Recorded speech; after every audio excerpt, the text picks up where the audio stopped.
Hi friends, எல்லாருக்கும் வணக்கம். Welcome to Agavel Kumaran blogs. இன்னைக்கு நம்ம வீடியோ ரெக்கார்ட் பண்ண போறது ஆப்வியஸ்லி நம்மளுடைய தமிழ்நாட்டு அரசியலை பத்தி தாங்க. இன்னைக்கு இந்தியன் லெவல்ல ட்ரெண்டா போயிட்டு இருக்கிறது நம்மளுடைய தமிழ்நாடு சட்டமன்றமும் தமிழ்நாடு அரசியலும் தான் அப்படின்னு சொல்லணும்.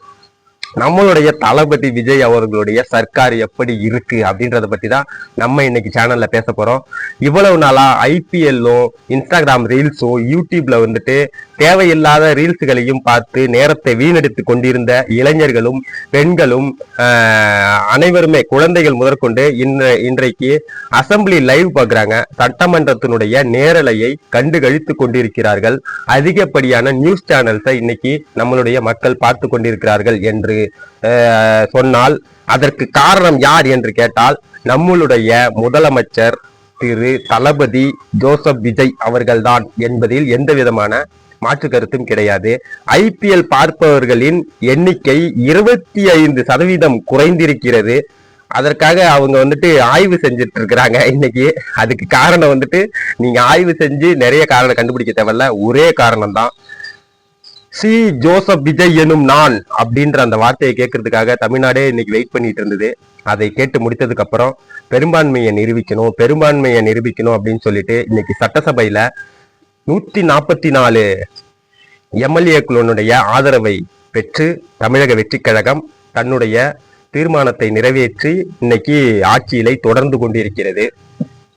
நிறைய பேர் சொன்னாங்க குடியரசுத் தலைவருடைய ஆட்சி வந்துவிடக்கூடாது, பிஜேபியுடைய ஆட்சி தமிழ்நாட்டிலே காலூன்றி விடக்கூடாது என்பதனால்தான் திரு ஜோசப் விஜய் அவர்களை முதலமைச்சராக தேர்ந்தெடுக்கப்பட்டது அப்படின்னு சொல்லிட்டு ஒரு கருத்து முன்வைக்கப்பட்டது. அதை முற்றிலுமாக சுக்குநூறாக உடைத்து 144 எம்எல்ஏக்களை இன்றைக்கு ஆதரவு தெரிவித்த நிலையில் நம்மளுடைய தளபதி அவர்கள் வெற்றி நடைபெற்றுக் கொண்டிருக்கிறார். அரியாசனத்திலே அழுத்தமாக அமர்ந்திருக்கிறார் என்பதுதான் இதற்கான எடுத்துக்காட்டு. அந்த வகையில் இன்றைக்கு இளைஞர்கள் பொழுதுபோக்கிலிருந்து அரசியல் மயமாக்கப்பட்டதற்கு இதுவே ஒரு சான்று. அதை நம்ம அழுத்தம் திருத்தமாக இந்த வீடியோல நாம பதிவு பண்றோம். எதிர்பாராத விதமாக 25 எம்எல்ஏக்கள் தமிழக வெற்றி கழகத்திலே வந்து இணைந்திருக்கிறார்கள். அவர்களுக்கு நம்மளுடைய தலைவர் அவர்கள் வாழ்த்து தெரிவித்திருக்கிறாங்க. தலைவர் எவ்வழியோ அவ்வழிதே அக்குடிகள் அப்படின்ற ஒரு எடுத்துக்காட்டுக்கு இணங்க நாமும் அவர்களுக்கு வாழ்த்துக்களை தெரிவித்துக் கொள்கிறோம். நேரடியாக சென்று அரசியல் நாகரிகத்துடன் அனைத்து கட்சி தலைவர்களையும் சந்தித்துக் கொண்டிருக்கும் நம்மளுடைய அண்ணன் தளபதி விஜய் அவர்களுக்கு நான் வாழ்த்துக்களை நமது சேனல் மூலமாக நான் தெரிவித்துக் கொள்கிறேன். அதாவது திரு வைகோ அவர்கள் சொன்னாங்க, பேரறிஞர் அண்ணாவை நினைவூட்டுகிறார் விஜய் அப்படின்னு சொல்லி சொன்னாங்க. எப்படின்னா அதுக்கப்புறம் அதாவது பேரறிஞர் அண்ணா வந்து எதிர்கட்சி தலைவரை சந்தித்ததாக அவர் குறிப்பிட்டாரு. அதை பத்தி எனக்கு தெரியாது. ஆனா பேரறிஞர் அண்ணாவுக்கு அப்புறம் எம்ஜிஆர் அவர்கள், ஜெயலலிதா அவர்கள் யாருமே வந்துட்டு எதிர்கட்சி தலைவர்களை அரசியலுக்கு வந்த பிறகு எதிர்கட்சி தலைவர்களை சந்தித்தது கிடையாது அப்படின்றது பரவலாக எல்லோருமே அறியப்பட்டதுதான். அது எனக்கும் தெரியும். நான் அவங்க வந்துட்டு சந்திச்சதை நான் பார்த்ததே இல்லை.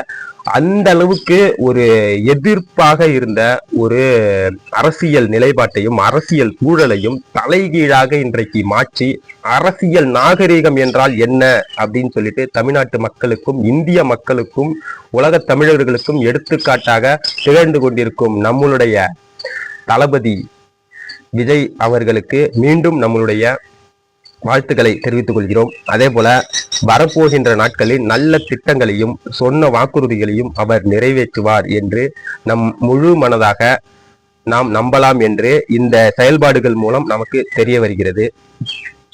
அதனால் இப்பொழுது இந்த எலெக்ஷன் நேரங்களில், அதாவது தேர்தல் நேரத்துல மட்டும் நாம வந்துட்டு அரசியலை கவனிக்கிறது வந்துட்டு நல்ல விஷயம்தான். இது வந்து இப்படியே வந்து தொடரணும்.